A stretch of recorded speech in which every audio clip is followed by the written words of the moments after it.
Here's your money briefing for Tuesday, March 28th. I'm J.R. Whalen for the Wall Street Journal. When people think about retirement, often the first number that comes to mind is $1 million in savings to live on after their working years are done. But most of us won't retire with anything close to that. Wall Street Journal reporter Anne Tergesen spoke with people, many of whom have retirement savings well below $1 million, to see how they're making do. Anne, thanks very much for being with us. Thanks for having me. So, Anne, a lot of people dream of building up $1 million in savings for retirement, but in reality, where do people typically come in on the retirement savings scale? Well, according to some of the sources that I rely on heavily, a typical family's 401k and IRA investments accounts come to slightly less than $500,000 on average in the years leading up to retirement, or for some people in retirement, which is about 55 to 64 years old. So the typical balance is about $413,000 on average. So how does that change the retirement picture for people? Yeah, so there's really nothing magical about $1 million.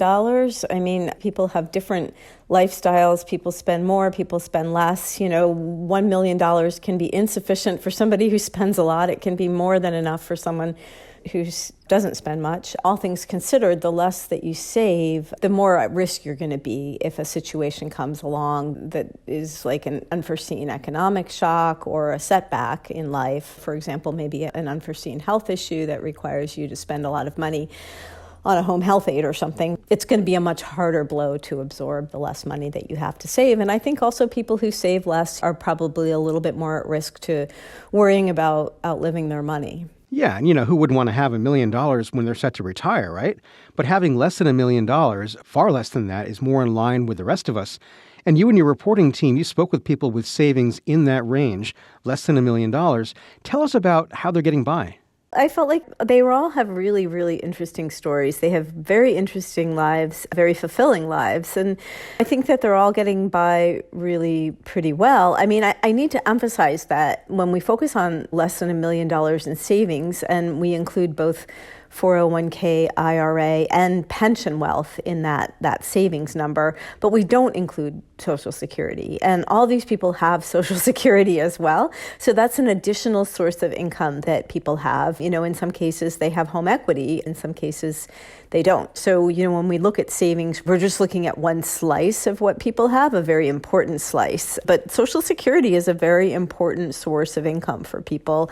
In fact, the Social Security Administration indicates that about 40% of people rely on Social Security for half or more of their retirement income. So that just shows you how important it is. And some of the people also have some money-making opportunities. A lot of retirees work part-time in retirement, and we spoke to one woman who has done a lot of work in the education field in the past, and she is also a writer. So she freelances and has been able to supplement her income that way.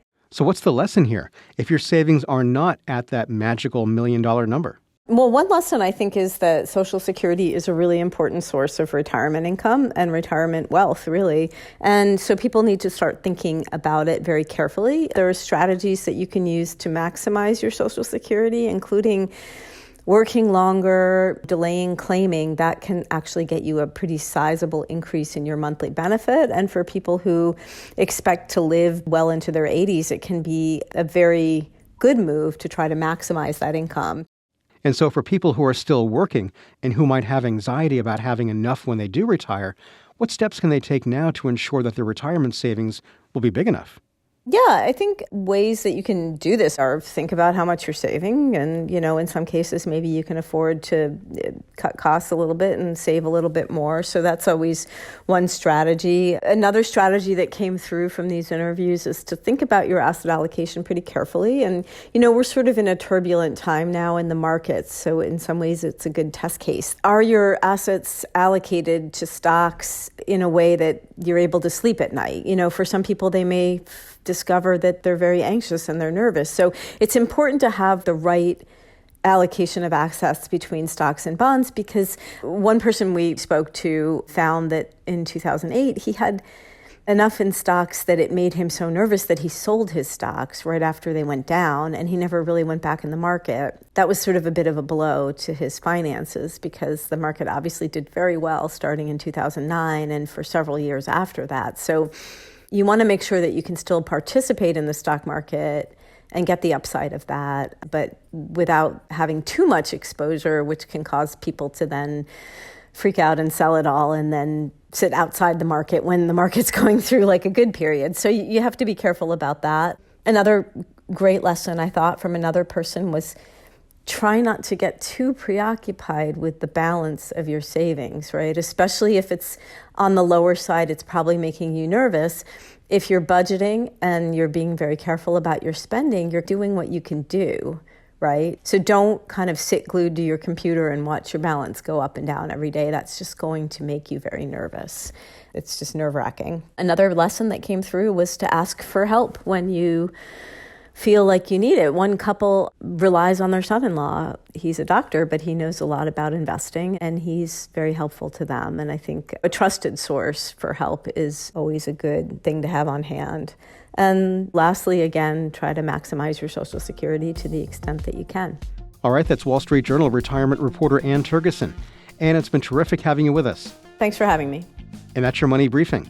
I'm J.R. Whalen for the Wall Street Journal.